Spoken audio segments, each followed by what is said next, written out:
Merci de rester fidèle au programme d'ITV. Bonsoir à toutes et à tous. Bienvenue dans le 1945 à la une de ce journal. Une centaine de personnalités du Sénégal et de plusieurs autres pays s'expriment sur la situation socio-politique au Sénégal dans une tribune de 141 signataires. Ils réclament la libération de l'opposant Ousmane Sonko et le retrait du décret de dissolution de son parti politique. Parmi les signataires, des hommes politiques, des universitaires, des avocats, des magistrats, des journalistes et des militants des droits de l'homme. Ils ont aussi demandé la libération des autres détenus pour leurs opinions. Comment interpréter une telle démarche? Pour le journaliste Pape Sambakane, elle peut se comprendre car la vie d'une personne est en jeu. Et puis attaque du BRT lors de manifestations de juin dernier. Les dégâts sont évalués à 5 milliards de francs CFA. Une révélation du directeur général du CETUD, Thierno Birahim Aw. Il a officiellement lancé ce matin le mois de tests statiques du BRT dont la mise en circulation est prévue en décembre 2023. Et pour le moment, les travaux sont à un taux d'exécution de 85%. Et puis le marché sénégalais dernièrement bien approvisionné en oignons, plus de 7000 tonnes ont été, mais cela n'a aucun impact sur le prix. Le prix du kilogramme d'oignons reste 900 et 1000 francs CFA, une situation insupportable pour des consommateurs rencontrés par notre reporter. Réaction à suivre dans cette édition.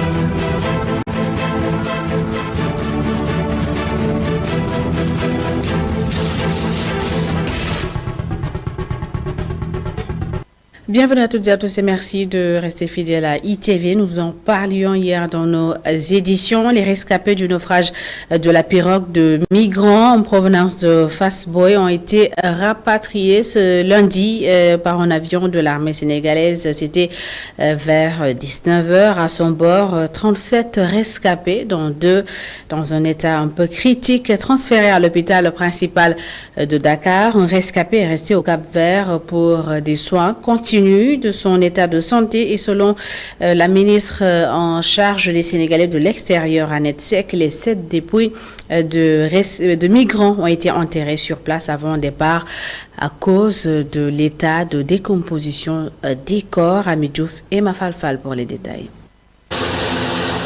Vers 18h30, l'avion de l'armée de l'air sénégalaise atterrit sur la base militaire de Ouakam. À son bord, les 37 rescapés de la pirogue de Fass-Boye. Dr Annette Seck, la ministre en charge des Sénégalais de l'extérieur, fait le point. Ce bateau et bien entendu son équipage ont secouru ces migrants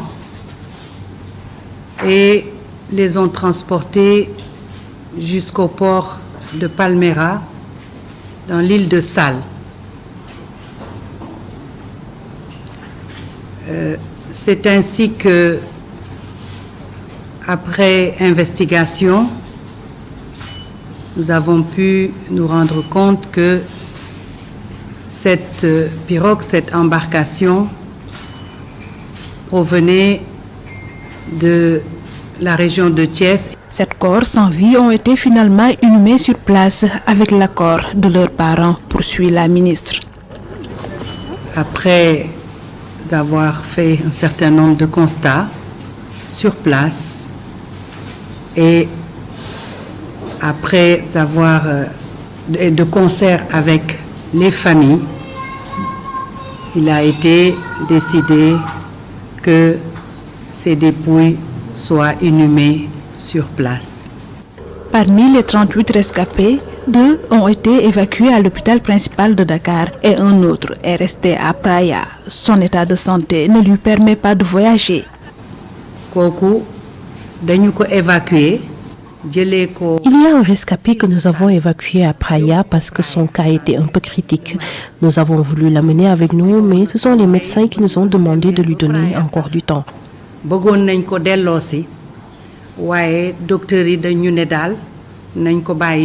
Pierre Mboub, président du réseau national des quais de pêche du Sénégal, représentant des parents des victimes, salue cette initiative de l'État, mais demande de l'assistance pour ces jeunes. Nous avons vraiment mal, mais nous rendons grâce à Dieu. Je ne peux même pas me prononcer sur tout ce que j'ai vu là-bas, sur place en tant que représentant. Nous allons nous concerter après pour voir la suite parce qu'ils ont besoin d'accompagnement. Fass-Boye en deuil le 10 juillet dernier, une pirogue a quitté la localité avec 101 passagers à son bord. Plus de 60 jeunes ont péri dans le naufrage, un drame qui a ému la nation entière.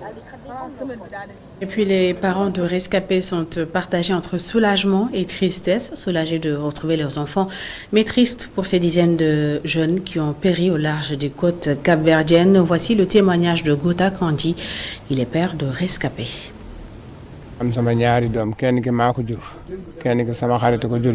s'en remet à Dieu, c'est la volonté divine. C'est Dieu qui avait décidé que l'un des deux allait mourir en mer. Et d'ailleurs, il a même réussi à s'extirper du bateau. Il est mort par la suite. Mais c'est la volonté divine, on n'a rien pu faire. Lorsqu'ils partaient, ils ne m'ont pas prévenu. Sinon, je n'aurais pas donné mon aval. L'un était un élève, l'un était un étudiant qui était en France. Il est revenu par la suite. J'avais acheté même des tracteurs pour leur permettre de travailler ici, mais ils ont tout abandonné pour partir. Actuellement, je suis désemparé, je n'ai rien pu faire, c'est tellement difficile à supporter. Je peux l'annoncer dans les titres, une centaine de personnalités du Sénégal et d'autres pays réclament la libération de l'opposant Ousmane Sonko et le retrait du décret de dissolution de son parti politique. Ils sont au nombre de 141, dont des hommes politiques, des universitaires, des avocats, des magistrats, des journalistes et des militants des droits humains. Ils ont publié justement une tribune dans laquelle ils réclament aussi la libération des autres détenus d'opinion. Comment interpréter justement cette démarche? La question a été posée au journaliste écrivain Pape Sambakane et voici ce qu'il a dit à Amadou Paris.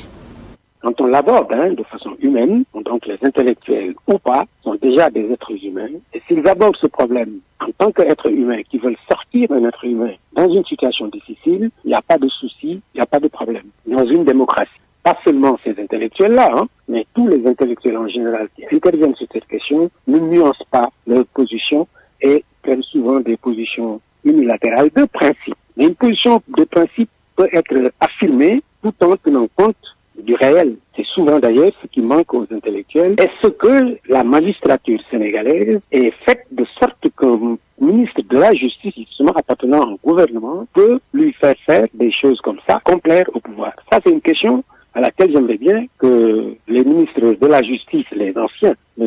Serigne Diop, Mme Mimi Touré aussi, nous disent est-ce que notre magistrature, qu'ils ont chapeauté, est du genre à pouvoir obéir de cette façon aveugle pour des questions politiques au pouvoir. Malik Gakou lui aussi apporte son soutien à Ousmane Sonko. Il l'a fait savoir lors d'une visite dans la région de Thiès pour la collecte de parrains en vue de la présidentielle de février. Le voici avec notre correspondant Isidore Alexandre Sen. On peut bâtir le Sénégal sans donner de l'espoir à la jeunesse. Il est impossible de bâtir le Sénégal sans donner de l'espoir à la jeunesse. Il est impossible de bâtir le Sénégal sans donner de l'espoir aux femmes du Sénégal. C'est la raison pour laquelle je suis satisfait et content de voir dans cette salle que les femmes et les jeunes sont majoritaires. Vive les femmes du Sénégal! Vive la jeunesse du Sénégal! Mais wax ne tey jii li nga xam ne moo am Thiès dalal na suñu xel ndaxte 10 000 parrains yi ngeen ma jox tax na ba région de Thiès qualifié naa ko ci parrainage bi te xam naa ne yemul foofu parce que parrainage bi commencé gul le 27 septembre lay commencé. Et c'est parti pour un mois de tests statiques sur le bus rapide transit, un mois de tests avant de passer à la mise en circulation. Le BRT devrait être mis en service selon le directeur général du CETUD à la fin de l'année. Les travaux sont exécutés à 85% et les autorités invitent les populations à préserver ce patrimoine national. Mamseyna Boubabou. Les essais statiques du bus rapide transit ont démarré aujourd'hui. Objectif, vérifier et contrôler la conformité du système dans son ensemble vis-à-vis des spécifications techniques. En gros, il s'agit de tester conformément au cahier de charge la performance du BRT par rapport aux travaux d'infrastructure, par rapport à ces interfaces en station. Et nous aurons un mois pour ces tests statiques qui seront suivis de tests dynamiques avant d'aller sur les tests de performance. 100% électrique, alimenté par l'énergie solaire et climatisé. Le bus rapide transite ses 300 000 voyageurs par jour. Comme vous le savez, nous sommes complètement mobilisés sur l'échéance donnée par la plus haute autorité de mettre en service ce BRT à la fin de l'année avec 150 bus qui sont prévus, mais 121 dans une première phase. Vous avez vu les bus articulés, capacitaires, climatisés. Globalement, courant novembre, l'ensemble du parc sera là. Très satisfait de la qualité de l'ouvrage, le gouverneur de Dakar invite la population à protéger ses bus. Et je puis vous assurer que cette réalisation, elle est bonne, elle est belle, elle est généreuse. Alors la qualité de l'ouvrage me pousse une fois encore à appeler les populations à le préserver, cet ouvrage. Le bus rapide transit, c'est 150 bus, 300 000 voyageurs par jour et 1000 emplois pour les jeunes. Après 3 mois d'essais statiques, dynamiques et de performance, l'exploitation est prévue en fin d'année. Et vous devez sûrement le savoir, lors des récentes manifestations de violence à Dakar, des ouvrages du BRT ont été attaqués et à l'heure du bilan, les pertes sont évaluées à 5 milliards de francs CFA. Révélation du DG du CETUD de Thierno Birahimao que je vous propose d'écouter. Les impacts des manifestations sont très lourds. Ils sont estimés à plus de 5 milliards de francs CFA. C'est l'occasion pour moi de rappeler à toutes les populations, mais ça le gouverneur le fera mieux que moi, que le BRT est un patrimoine sénégalais. Si vous remarquez bien, nous sommes dans les changements de paradigme que j'expliquais tout à l'heure, en train de nous orienter vers des transports capacitaires pour répondre aux besoins de la majorité des Sénégalais et des Dakarois qui souffrent aujourd'hui de l'offre de transport déficitaire. Donc faisons de ce patrimoine un bien commun. Les casses ont été lourds, mais notre détermination est aussi forte pour livrer aux Sénégalais le service de transport qu'ils doivent avoir, qu'ils espèrent en fin d'année. Et puis le gouverneur de Dakar a profité de ce lancement pour demander aux occupants des emprises de quitter les lieux. Alassane Fall estime que toutes les impenses ont été payées, donc plus aucune occupation des espaces n'est admissible. Des opérations de désenclavement vont être lancées à partir de ce soir. Alassane Fall, que vous voici. Je dois à la vérité de dire. Je puis le dire parce que j'en fus un acteur privilégié. Donc dire que pour ce qui concerne le BRT, les personnes affectées par le projet ont déjà été recensées, les impenses évaluées et les paiements effectués. C'est dire donc que tous ceux-là qui occupaient les emprises ont déjà fait l'objet de recensement et effectivement les indemnisations dues ont déjà été réglées. Alors je puis dire qu'à ce jour, le BRT, donc le projet BRT, ne doit aucun franc à ceux-là qui occupaient initialement les emprises du projet. C'est dire donc que ceux-là qui s'y sont installés, qui l'ont fait certainement après la réalisation de ce couloir, ces personnes-là n'ont droit à aucune indemnisation. Elles vont donc devoir prendre les dispositions pour libérer immédiatement l'emprise. À défaut, les équipes du préfet de Dakar les y contraindront. Parlons à présent du litige foncier opposant la société Qualité Végétale Sénégal et un promoteur immobilier. Eh bien, plusieurs chefs de village à Diass ont apporté leur soutien aux employés de l'entreprise agricole. Ils ont ensemble organisé une manifestation pour dénoncer l'attribution des 90 hectares de leur espace agricole au promoteur immobilier. Isidore Alexandre Sen et Samba Fall pour les détails.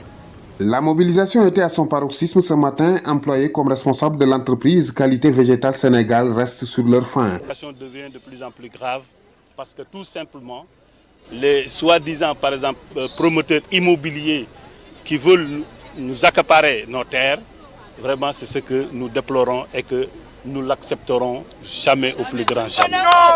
Ils sont sénégalais, guinéens et burkinabés, hommes et femmes tous gagnés par la peur de perdre leur travail.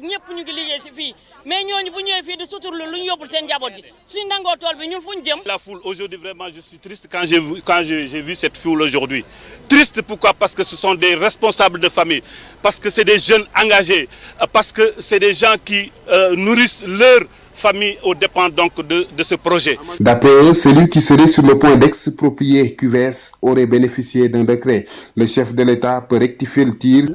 Un début de cette histoire, alors de nouvelles villes qui étaient déjà donc situées quelque part au niveau donc de la commune de Diass, derrière les alentours de l'aéroport. Maintenant, quand un nouveau projet était sorti donc de ces parages, donc il était obligé vraiment donc de sortir pour aller trouver. Et il avait un décret non coordonné, sans coordonnées, je veux dire. En effet, le dossier est sur la table de la cour d'appel de Thiès, mais quelle que soit l'issue, les employés de QVS estiment que des milliers de soutiens de famille risquent d'être envoyés au chômage. Éducation à présent, les étudiants de l'université Amadou Mahtar Mbow de Diamniadio sont en grève. Ils dénoncent le refus de l'administration de cette université de mettre en place des masters pour leur permettre de terminer leur cursus. Les étudiants réclament également la reprise des cours pour le premier semestre. Babacar Seck. Les étudiants de l'université Amadou Mahtar Mbow de Diamniadio sont sortis pour dénoncer la volonté de l'administration de ne pas mettre en place des masters et de mettre fin au premier semestre alors que le programme n'est pas encore terminé. Le problème c'est que nous qui sommes déjà là, la promotion 2 surtout, nous sommes à notre 3e année et jusqu'à présent la majeure partie de ces écoles-là n'ont pas fait de spécialisation.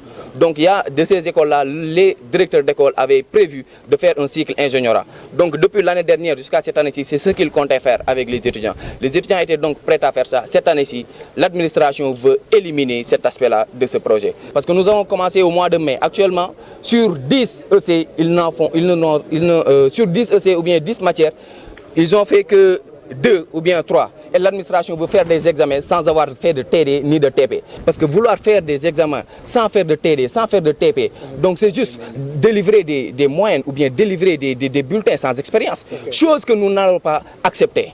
Les étudiants de l'UAM ont décrété une grève et ont promis de durcir le ton si leurs revendications ne sont pas satisfaites. Nous sommes en grève et jusqu'à présent, nous comptons rester en grève. Et actuellement, l'administration est au 3e, au bâtiment du rectorat que vous voyez ici, en train de décider sur le sort de l'UAM, comme ils le disent.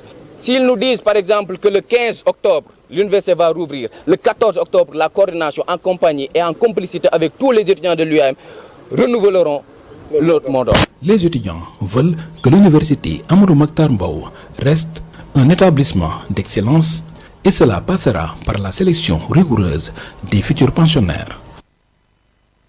Et puis la semaine dernière, le Sénégal a importé 7000 tonnes d'oignons, une quantité importante pour approvisionner le marché et régler surtout la tension. Et avec ce réapprovisionnement du marché, beaucoup de consommateurs espéraient une baisse du prix du kilogramme d'oignons, ce qui n'a pas été le cas. Ils se sont plaints dans ce reportage de Fatimata Bintouba. Chacun a son prix dans le marché sans aucune régulation. La baisse du prix de l'oignon n'est pas pour le moment effective, nous dit Astoudian.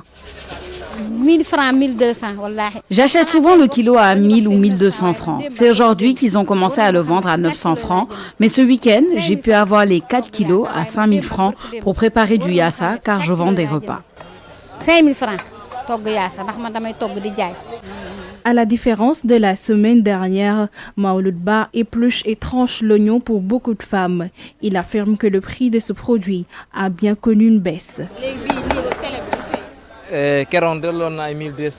Actuellement, le kilo est à 900 francs. Et si je l'épluche, j'ajoute 100 francs. Et jusqu'à présent, les clients disent que c'est cher. Le coût de l'oignon bat des records sur le marché, une situation difficile pour Ngui Cham, elle qui se prête à l'exercice chaque jour. Je n'ai vraiment pas senti de baisse. Je viens à peine d'acheter un petit oignon à 100 francs. On ne peut pas cuisiner sans y mettre de l'oignon, car ça relève le goût de la cuisine. C'est toujours aussi cher. Pour lutter contre la hausse du prix de l'oignon, des mesures ont été prises par le gouvernement. Un autre bateau est attendu le 25 de ce mois d'après le directeur de l'exploitation de l'agence du marché, Babacar Semben. Et puis cet après-midi, la conseillère aux affaires publiques de l'ambassade des États-Unis au Sénégal a visité les locaux du groupe E-Media en présence du top management et de l'ensemble du personnel. Elle a félicité le groupe de presse. Khadija Diouf et Moussa Fall ont suivi la visite pour nous. Alors, cette partie-là, c'est la radio qui est là. Donc on a...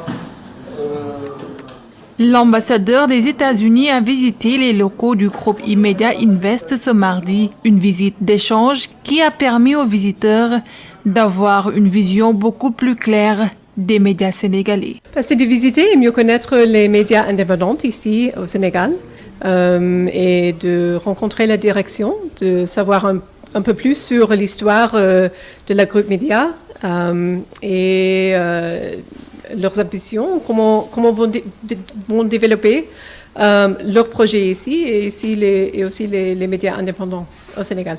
Pour la conseillère aux affaires publiques de l'ambassade des États-Unis d'Amérique, la presse sénégalaise reste une référence. Que c'est une presse beaucoup plus développée que dans beaucoup d'autres pays. J'étais vraiment impressionnée par ce que j'ai entendu de la formation et surtout du professionnalisme parmi les journalistes ici. Lors de cette visite, un cadeau a été offert au directeur général du groupe E-Media Invest pour immortaliser le moment. S'en est suivi une visite dans les différents supports du groupe, le site emedia.sn, e-radio, ITV et Besbi le jour. Une satisfaction totale de la part de l'ambassadeur des États-Unis au Sénégal. Khadija Diouf, merci. C'est la fin de cette édition. Merci à toutes et à tous de l'avoir suivi. Merci de votre fidélité. L'info continue sur notre site internet emedia.sn. Bonne suite des programmes.